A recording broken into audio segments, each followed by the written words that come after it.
This is what's known as NATO's eyes in the sky. And up there you can see a radar dome because it's a surveillance plane. Now we're told operations from this base in Western Germany have really intensified since the Russian invasion. This flight's about to take off and we're going to be on it.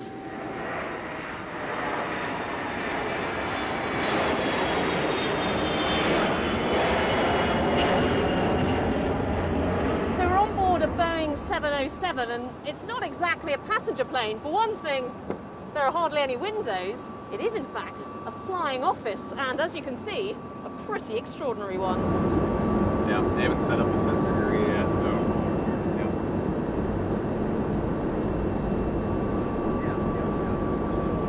we are in Polish airspace and we are located roundabout at the Belarusian and Ukrainian border.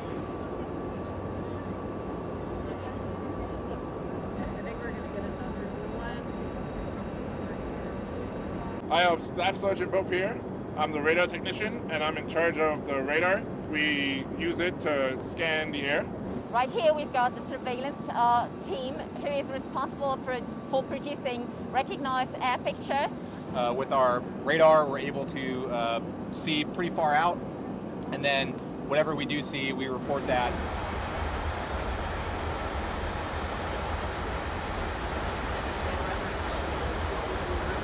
Well, the challenge of this mission is that suddenly it is in your own backyard.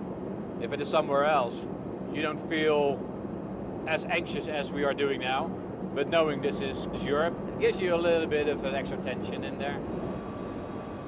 We've been in the air about 5 hours now and we're in Polish airspace sort of doing a figure of 8, but we've been told we're going to be in the air an extra 2 hours. Seems they want to keep going, keep collecting information.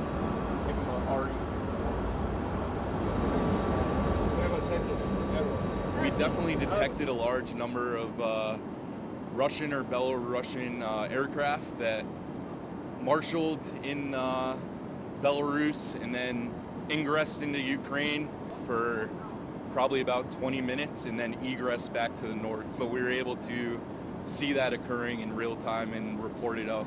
NATO's sometimes accused in this situation of just watching on. Does it feel like that's what you're doing? I don't think so. Again, our role is to protect NATO territory and ensure the sovereignty of NATO airspace.